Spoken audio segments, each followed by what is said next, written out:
សួស្តីអ្នកទាំងអស់គ្នាថ្ងៃនេះខ្ញុំចេញវីដេអូទៅដើរលេងជីផាតហើយសម្រាប់ជីផាតពីមុនឡើយមកខ្ញុំឮគេថាផ្លូវពិបាកជីខ្ញុំក៏អត់នឹកស្មានថាមកដល់ឃើញគេចាក់កស៊ូចាក់អីមានកស៊ូគ្រួសមានផ្លូវលំដីក្រហមមិនស្អាតមែនតើជីបានឡើងស្រួលប៉ាប៉ាតែបន្តិចទេនៅពេលដែលយើងមកដល់កន្លែងឆ្លងសឡងហ្នឹងគឺយើងត្រូវចាំខ្ញុំចាំដូចជា20នាទីជាង30នាទីហើយយើងអាចឆ្លងបានហើយជីប្រហែលជា10នាទីទៀតយើងមកដល់ resort ឡើយខ្ញុំបានកក់ហើយមកដល់ភ្លាមដំបូងខ្ញុំគិតថាគេងតង់ទេខ្ញុំអត់ដឹងថាគ្នាខ្ញុំគាត់កក់ជា resort ទេហើយមកដល់ក្នុង resort ហ្នឹងគឺគេធ្វើស្អាតមែនតើមើលមក fresh ហើយមែនតើពេលដែលយើងមករៀងមានអារម្មណ៍ហត់នឿយដែរព្រោះយើងជិះរៀងឆ្ងាយដែរហើយពេលដែលមកដល់ភ្លាមគាត់តែឃើញទឹកអូនៅក្នុងមុខ resort មានអារម្មណ៍មួយថាបាត់ទុកកង្វល់ fresh យើងឡើងមានអារម្មណ៍មួយថាតានតឹងក្នុងខ្លួនអញ្ចឹងណាហើយមកដល់គេមានអាងទឹកទៀតមិនត្រឹមតែមានអូនៅខាងមុខទេគេមានទាំងអាងទឹកនៅខាងមុខបន្ទប់គេនឹងទៀតហើយមកដល់ក្នុងបន្ទប់ពេលដែលខ្ញុំមើលឃើញខ្ញុំគិតថាអូមិនមែនមកលេងព្រៃទេនេះព្រោះមកដល់បន្ទប់ស្អាតដូចយើងទៅលេងនៅកពតទៅលេងនៅកំពង់សោមអញ្ចឹងមានសាឡុងមានបន្ទប់មានក្រែមាន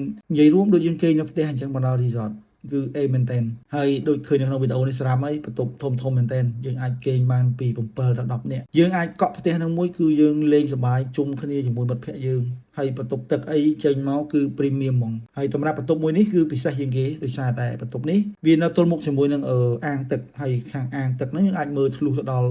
ខាងអូនៅខាងមុខទៀតអូនៅខាងមុខ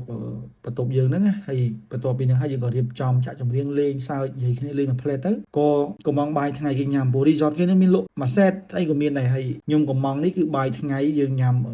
បាយថ្ងៃដោយសារតែយើងចេញពីព្រឹកដែរពីពេញទៅយើងទៅដល់ resort ហ្នឹងយើងក៏រៀង clean ដែរហើយបន្ទាប់ពីយើងញ៉ាំអីឆ្អែតអស់ហើយយើងក៏ចាប់ផ្ដើមឡើងមកភូមិវិញដើម្បីយើងរៀបចំទិញតកកទិញជាអីចឹងទៅហើយបន្ទាប់មកយើងក៏មកដល់ resort វិញក៏នាំគ្នាលេងទឹកអាងនៅខាងមុខហ្នឹងលេងនិយាយគ្នាបានមួយផ្លែតហើយទៅក៏នឹកឃើញប្រវល់នេះថាជ្រុលមកយើងចូលលេងទឹកអូអានេះអូស្ទឹងនេះថាទឹកអូចទឹកអូនៅខាងមុខហ្នឹងហើយយើងអង្គុយលេងទឹកហ្នឹងមិនតិចដែរចូល1ម៉ោងឯដែរហើយបានយើងមករៀបចំចម្រៀងរបស់យើងរៀបចំឲ្យ MC យើង DJ យើងនេះសង្ហាទាំងពីរនាក់ហ្នឹងគាត់តេស្ត sound បាទអូកម្មវិធីនេះធំដុំមែនតើមានតាំងពី DJ មានតាំង MC ហើយបន្ទាប់មកយើងក៏